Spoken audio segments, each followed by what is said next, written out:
El primer Buenas noches de hoy va a ser para los guatemaltecos, porque hoy es la noche de Guatemala en CNN en español.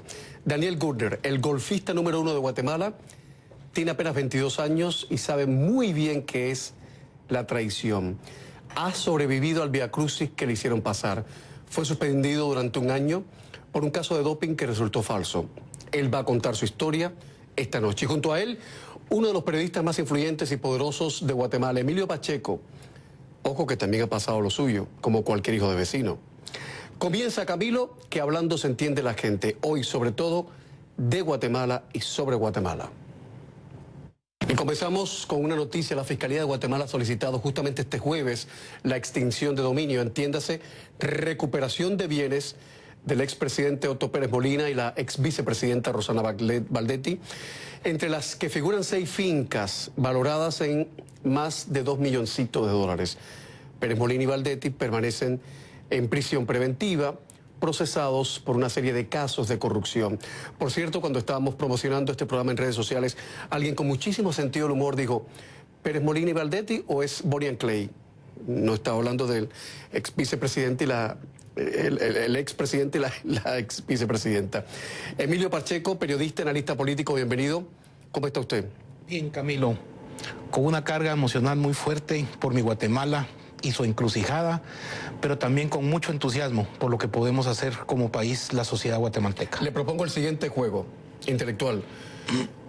Primero, hablar de las cosas, de los lunares de Guatemala, pero después, por favor, hablar de las cosas lindas. Claro, que las hay. Al fin, la verdad. Primera pregunta, ¿cuánto cree usted que le ha costado a su país, a Guatemala, en plata? En plata nunca sabremos, pero sobre todo a nivel de imagen, a nivel moral, esta pareja, Baldetti y Pérez Molina. Para empezar, hablando por algunos. Miren, plata no lo podemos calcular. Por eso. Pero las limitantes, simple y sencillamente, en el año del 2014, 17,000 menores de edad no acompañados cruzaron todo México y su desierto para venir a Estados Unidos a buscar una mejor vida. Cuando un niño, cuando un joven no encuentra oportunidad alguna y su patria se la ha negado y toma ese camino de más de 3.500 kilómetros, es porque está sumamente desesperado. Y es el principal capital del país el que se está yendo. Totalmente. La corrupción a nosotros, ese sistema poroso y perverso que hoy estamos ya como sociedad despierta, combatiendo, le ha generado al país cerca de 2 millones de empleos. Lamentablemente, no son 2 millones de empleos en Guatemala, son 2 millones de empleos aquí en Estados Unidos, porque la gente tuvo que emigrar para venir a trabajar. Guatemala está prácticamente estrenando fiscal general y jefa del Ministerio Público. ¿Qué se puede esperar, Pacheco, de la señora Consuelo Porras y de la reacción o de la relación que podría entablar el presidente Jimmy Morales? Porque hasta donde, y lo voy a decir con todo respeto, tengo la percepción, igual estoy equivocado, que el señor Morales, hay términos que le chocan mucho. Cuando uno dice corrupción, como que, digo, me parece. ¿Qué le diré? Hace 4 años teníamos toda la duda sobre la fiscal Aldana. Al día de hoy se fue con aplausos. ¿Cuál es el legado más grande de la fiscal Aldana al frente de la fiscalía? Con todos sus errores y desaciertos. Lo que dejó de institucionalización de los debidos procesos, 2 presidentes, un antejuicio contra otro presidente, 4 exsuperintendentes, 11 ministros, 19 diputados, las cárceles abarrotadas de funcionarios y en fuga de ellos. Realmente el legado verdadero de Aldana es el nivel a donde llevó al Ministerio Público, porque la nueva fiscal, y precisamente vuelvo a la pregunta, no podemos esperar menos de ella. Que tenga su propio estilo, definitivamente, y lo aplaudimos. Pero es una mujer correcta, tengo entendido, muy sencilla, de proceder íntegro, pero sobre todo una mujer institucional. Y me dicen que es muy dialogante. Afirmativo, así es. Y es una buena mujer. Y va a tener que tomar sus decisiones. Y entiendo, lógicamente, que en este momento ha habido un acercamiento con todas las autoridades del Ejecutivo que la quieren abordar y la van a tener, pero lógicamente no se puede tapar el sol con un dedo. Posiblemente vamos a retrasar el proceso un par de meses en lo que hay en reacomodos, cambios de funcionarios. Pero precisamente hoy hay una nueva generación. Empezó el relevo generacional en Guatemala, una serie de instituciones, de gente que viene de la plaza. Camilo, si entendiéramos y vemos con otros ojos la cantidad de semilla nueva que está germinando a raíz de la plaza, del movimiento de la plaza del 2015, es grandísimo y viene un relevo generacional muy grande que va a exigir. O sea, esa calle del 2015 no se enfrió del todo. Ese compromiso cívico permanece. La gente está lista. Dígame una cosa, que alguien lo contó en este programa y a mí me parecía tan bonito. Y yo decía, ¿por qué los guatemaltecos no lo han hecho saber al mundo? Me contaban que durante las protestas, cuando terminaban las manifestaciones, la gente limpiaba la calle. La propia gente limpiaba la calle. Llevaba sus bolsas de agua. Un movimiento precioso de jóvenes universitarios se dieron un día la mano, sacaron 4 marchas, 4 principales universidades, conjugaron en la plaza e incluso se hizo una colecta entre ellos para comprar rosas blancas como un símbolo de gestos de paz, posiblemente porque iban a haber soldados, policías y otro tipo de gente. Uno de ellos dijo, compremos claveles, son más baratos. Y recogieron su basura, recogieron sus bolsas de agua, doblaban bien sus mantas para volverlas a seguir usando. Ahí se juntaron. Y de ahí surge el génesis que hoy está cambiando en la Universidad Estatal. ¿El turismo tenía que haber usado eso como imagen para vender el país en ese momento? Lógico. Porque habla muy bien de los guatemaltecos. No solo vamos a importar turistas, vamos a exportar revoluciones. Que un comediante sin experiencia política, que es lo que era Jimmy Morales en octubre de 2015, ganara la presidencia con una ventaja realmente contundente, ¿qué significa para Emilio Pacheco? Por un par de meses le quise dar lectura a la plaza y la encontré como un movimiento amorfo. No surgió un liderazgo que tomara una bandera, que tomara un micrófono, que arengara. Fue un sentimiento. Estar ahí, en medio de esa mar de personas cantando el himno nacional, es lo más emocionante que ha pasado en mi vida. Vi amorfa la plaza. Y a los pocos meses entendí que no. Sí tenía nombre y tenía apellido. Y se llamó Jimmy Morales. No por Jimmy Morales, sino por lo que encarnaba, que era una cara nueva, con un partido nuevo, con una promesa que encarnaba el sentimiento de la plaza. Mucha agua ha pasado bajo el puente, muchas cosas están pasando, pero todavía tenemos a lo lejos una esperanza de que se retome el cambio y el verdadero espíritu de por qué tuvo esa cantidad de votos. Ayúdeme a hacer la radiografía política del señor Morales. Él se define como nacionalista y él explica que una ideología como el nacionalismo nos mantiene centrados en el bien de nuestro pueblo, pues busca su bienestar. ¿Qué opina usted de tal definición? Porque para mí es una falacia, eso es falso. El nacionalismo no busca eso exactamente. Mire, el nacionalismo es un movimiento hacia lo interno y hacia el autoritarismo interno de un país. Eso es un nacionalismo. Hablemos de patria, hablemos de movimientos más grandes, hablemos de sectores más grandes que necesitan atención, que no muera un niño más, que no de cada 2 niños uno sea desnutrido en nuestra patria. No podemos seguir malversando perversamente el presupuesto de la nación. Es pequeño, sí es pequeño, pero alcanza. Si no se malversara. Realmente es un país de todos, es un país en una crisis de Estado, política, de gobernabilidad e institucionalidad tan grande que necesita de todos, menos en este momento, enarbolar banderas ideológicas, cuando las ideologías en Guatemala y en muchos países de América Latina han sido pervertidas. Totalmente. Y se dejó el espíritu ideológico, que bien es válido, pero en Guatemala ya gobernó la izquierda, ya gobernó la derecha. ¿Por qué no izamos la bandera de los principios y valores y convocamos a los mejores hijos de la izquierda? ¿Qué es lo que usted propone concretamente? Un pacto en este momento. Un pacto social. Un llamado al Congreso de la República para que deje por un lado esa agenda de defenderse políticamente y que haga un llamado para reformar este país con las buenas leyes. No podemos entrar tan siquiera a un cambio constitucional, pero por lo menos busquemos las nuevas leyes, como es la ampliación de la ley electoral, como lo que es la ley de aceptación de cargos y las leyes que generen la redención del sistema perverso. Camilo, un minuto. A Guatemala la acompañan los europeos desde hace más de 30 años. En Guatemala, desde hace más de 70 años la acompañan los americanos. Prácticamente poderes pétreos presentes en el país. Y por todo ese tiempo nunca dijeron nada de todo lo que estaba pasando. Y sabían lo que estaba pasando en Guatemala. Hoy, fuertemente viene la influencia para el cambio, pero Déjennos a los guatemaltecos también generar una propuesta de cambio, legislar a favor de un cambio. Yo, como ciudadano, yo como humano, como ser humano personal, quisiera un crujir de huesos en este momento. Quisiera ver hundidos a todos los corruptos que le han hecho daño a mi país. Pero estamos montados en un barco, y si quiere le digo, el arca de Noé. Y porque a mí me cae mal el sapo y la culebra, no voy a agarrar una escopeta y les voy a dar tiros, porque voy a abrir un hoyo al arca y nos vamos a hundir todos. Tengo que ir a llamar al avestruz, tengo que ir a llamar al elefante, tengo que ir a llamar al pavo real para ir a entablar un diálogo con ellos y ordenarnos. Las cosas cambiaron. Guatemala cambió. Es irreversible el cambio. Unámonos, hablemos y entendámonos. Me preguntan en redes sociales, don Emilio, ¿cuánto cuesta hablar como usted habla en la Guatemala de hoy? ¿Es peligroso? Totalmente. Totalmente. Y más peligroso desde un principio en donde no hay ninguna vinculación en función de interés económico para hablar de esta manera. Lo que hay es vocación. Por años estudié política y me preparé.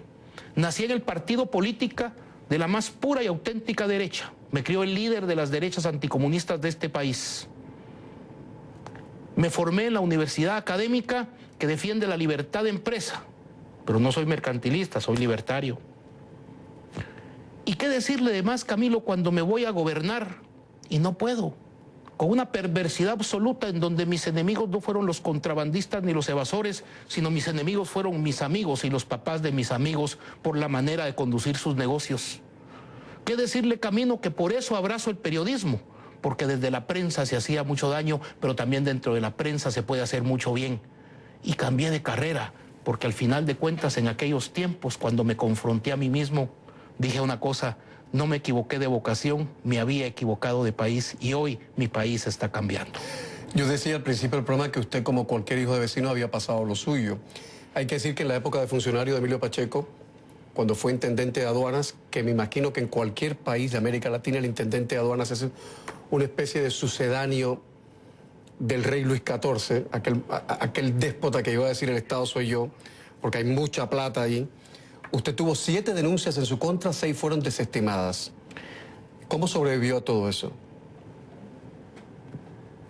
Me gasté hasta mi último centavo en efectivo, En de defenderse. peculio personal, en defenderme. Tengo una formación dentro del Estado, en Ministerio Público y en Procuraduría General de la Nación, y venía de participación en medios de comunicación como columnista y con integraciones en plataformas de análisis periodístico. Si no hubiese sido por esa situación, la valentía y la firmeza de los abogados y saber en determinado momento postergar los procesos, hubiera sido espantoso. A todo estaba hablado. Es una situación impresionante.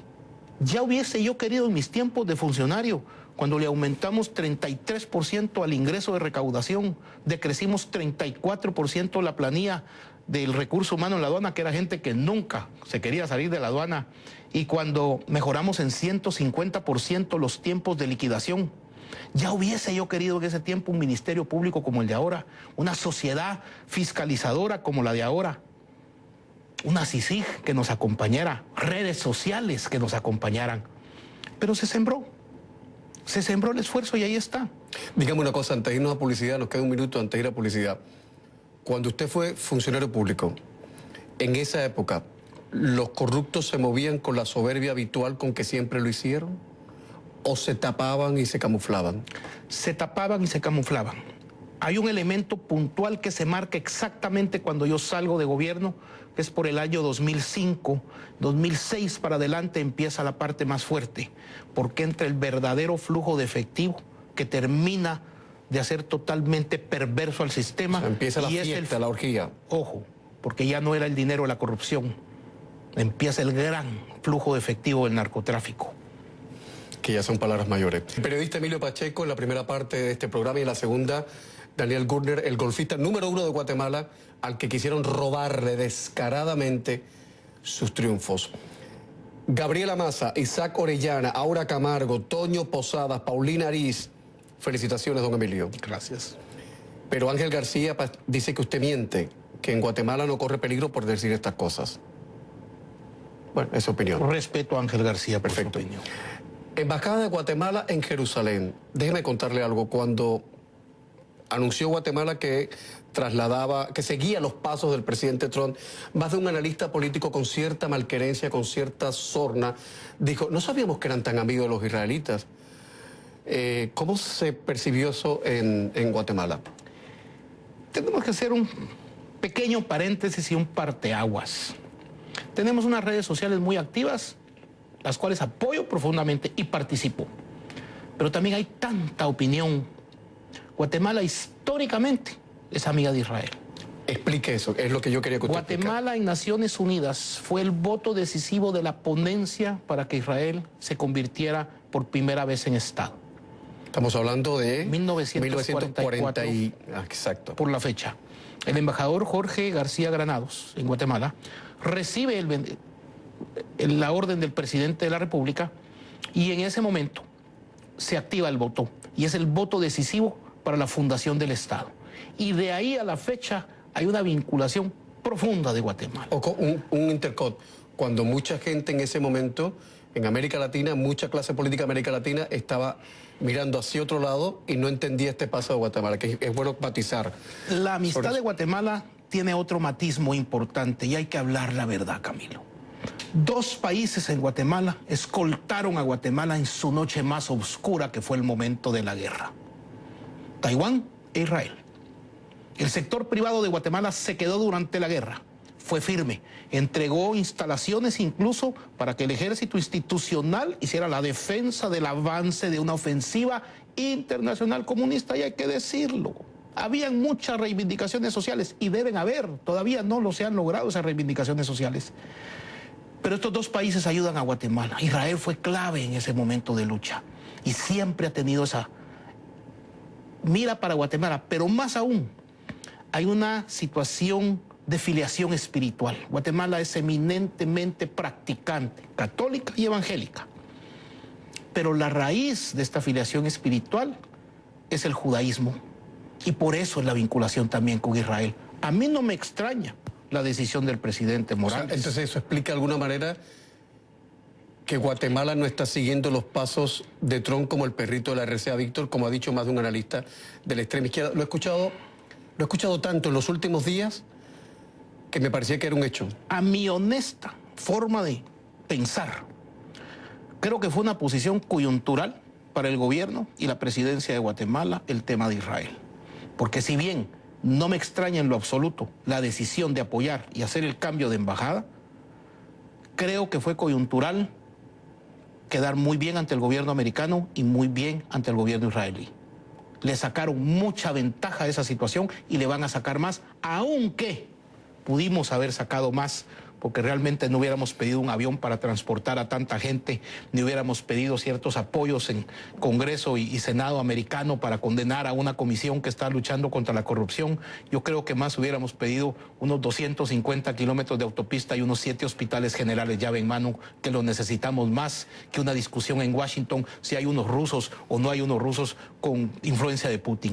Dígame una cosa, en el entorno del presidente Morales, ¿han pensado en la reacción de los grupos de extrema, de los grupos fundamentalistas que están en contra de que el presidente Trump haya llevado la embajada a Jerusalén y que ustedes han hecho lo mismo y que podrían de alguna manera afectar, de alguna manera, quiera Dios que no, a Guatemala? ¿Se ha pensado en eso? Pues lógicamente.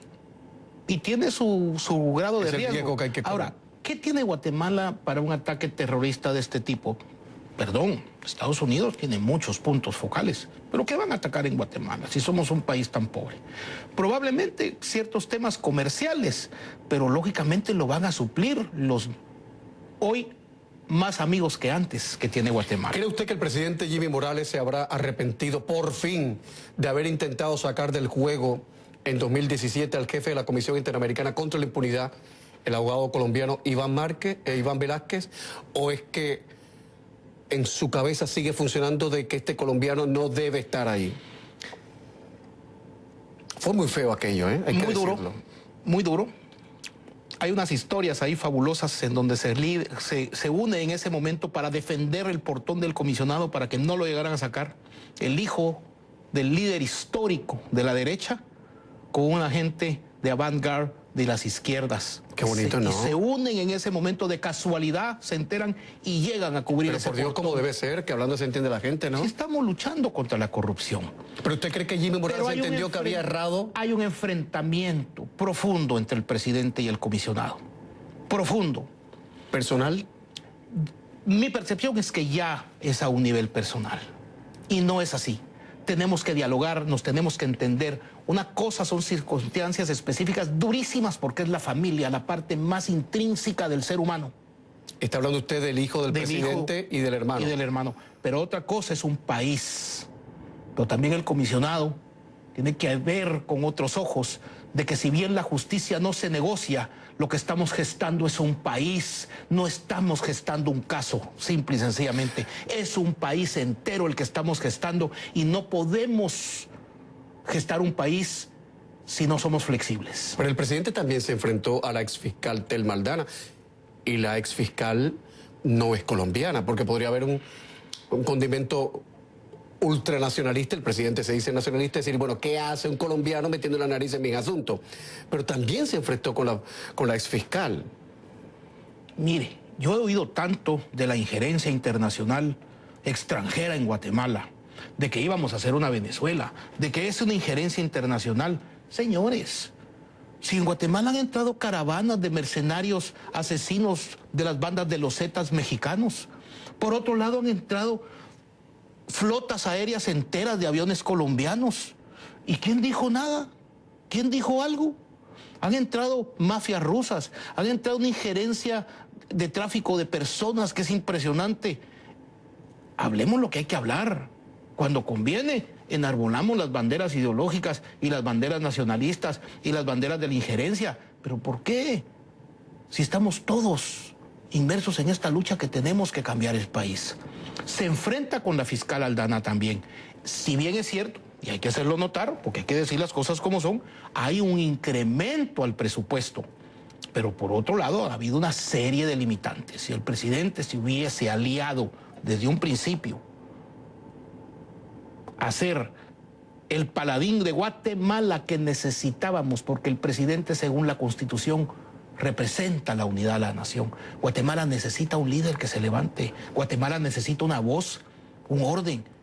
Nunca en mi vida tengo razón, desde los 4 años de estar en política, por las vinculaciones de mis padres, de estar en ámbito político, jamás había visto un gabinete tan pésimo, con 2 raras excepciones.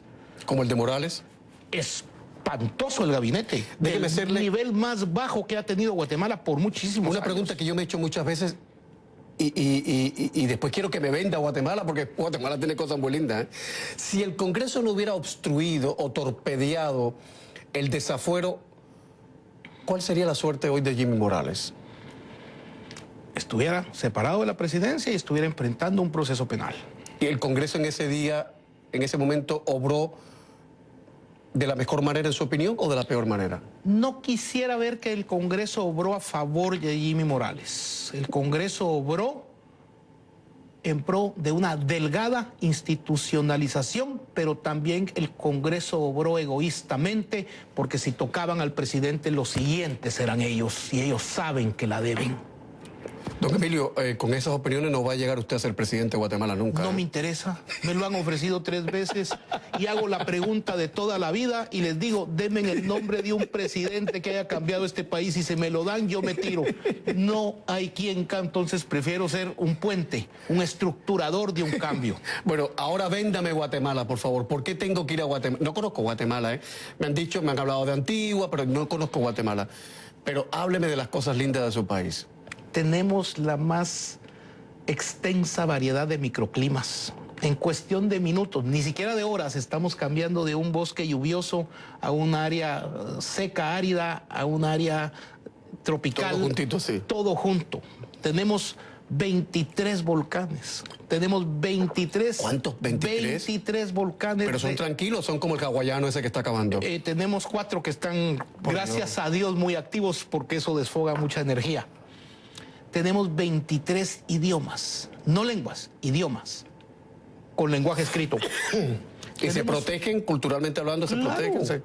Tenemos una variedad increíble del tema turística. Mire lo que acaba de descubrir National Geographic con el satélite. 1.500 ruinas mayas más alrededor de Tikal. Una ciudad que traspasa todo lo que conocíamos de la cultura maya, que era una mega metrópoli.